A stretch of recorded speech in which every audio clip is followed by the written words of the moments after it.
Welcome to Ladies of the Kitchen. Peace and fun. Yes, what you're looking at is an olive branch.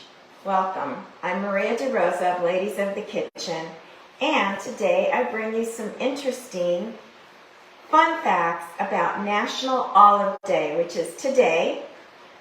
This is an actual olive tree branch. This particular one, which is a little fun fact, bears no fruit. Yes, that means that it has no olives. Olive branches and trees have been around for almost 40 million years. And guess what? The olive is not necessarily a fruit, and it's not a vegetable. It's what's called a drupe. That means it has a pit inside. Apricots, plums, cherries, they're also drupes. So, what's so cool about this holiday?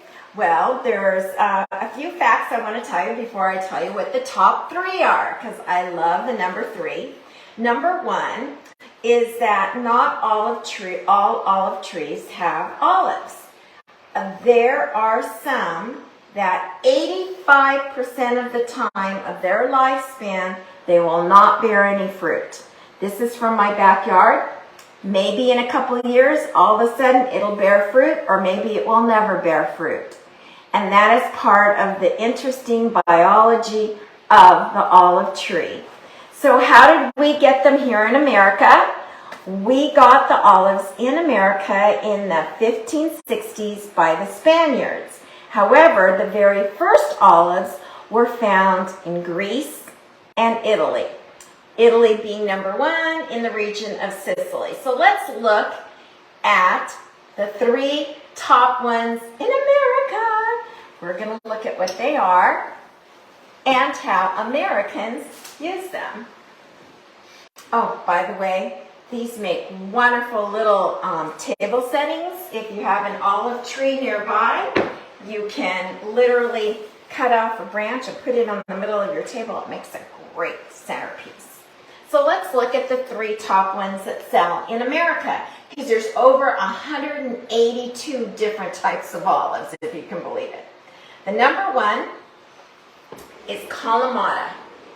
Yes, Kalamata looks like, and I'm going to have the cameraman come over so you can see what it looks like.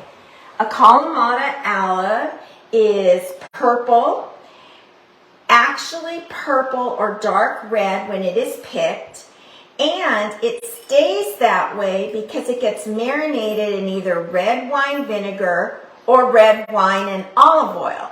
That's how it's preserved. So that's number 1, Kalamata. Number 2 is what's called Castelvetrano. And this is in Italy.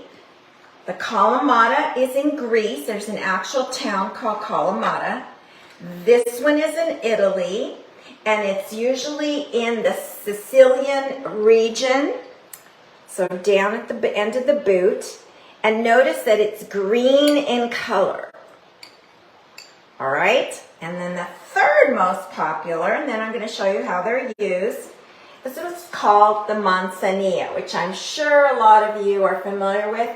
It has the little pimento inside. Now, the interesting about the Manzanos and all of these is that there is an actual pitting machine that can remove the pits from the olives.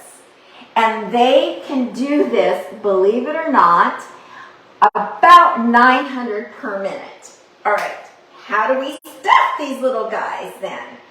They're either hand stuffed, which means they're going to be a little bit bigger. You might want to come in closer, cameraman, so they can actually see what it looks like. These were not hand stuffed. As you can see, it has a pimento, but it's with a gum paste. that is a natural gum paste, and on the opposite side, you will know that it was in hand stuffed. There's always going to be like a little X, and that's from our pitting machine. So now we're going to talk about how Americans, the 3 most popular ways we do this. Kalamata, number 1 popular way, and this is because we're all getting happy and healthy, is our Greek salad. Normally in a Greek salad, you're going to have some sort of lettuce, romaine or iceberg, a purple onion, little bits of chopped red pepper, your Kalamata olives, cucumbers, and a red wine vinaigrette. That is your classic Kalamata Greek salad. Now, if you go and order it in the Mediterranean restaurants, some leave the Kalamata whole and some will slice it up for you, no pit. That's your Kalamata. How do we, as Americans, use the Castelvetrano? Okay, I'm going to get it. Castelvetrano olive.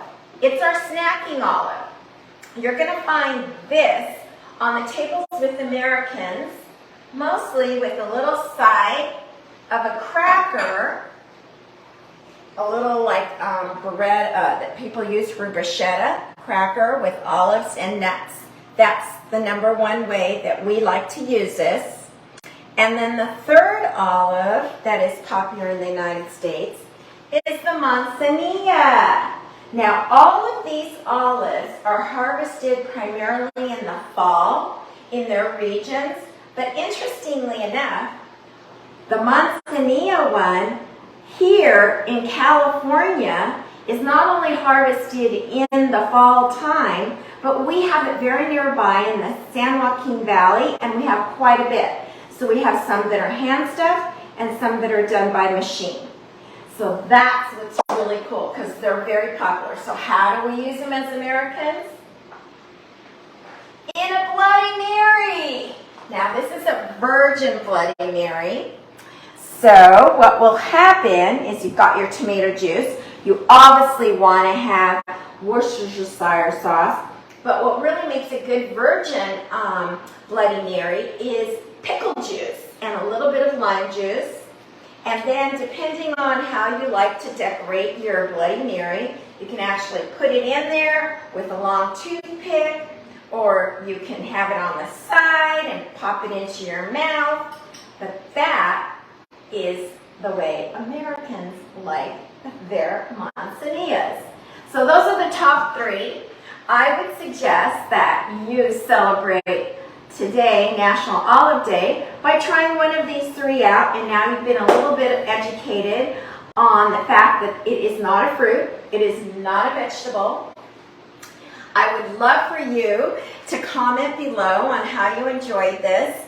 Every 1st and 3rd Thursday, I do a video in the month, and the 2nd and the 4th are little tidbits information. I am taking a lot of recipes from friends and sharing them. Next week, I'll be sharing one, hopefully from 2 good friends, one out of state and one in state. So welcome to Ladies of the Kitchen. I'd love to hear how I can help you live and grow, be happy, heal you, and make you feel good in the kitchen. See you next week.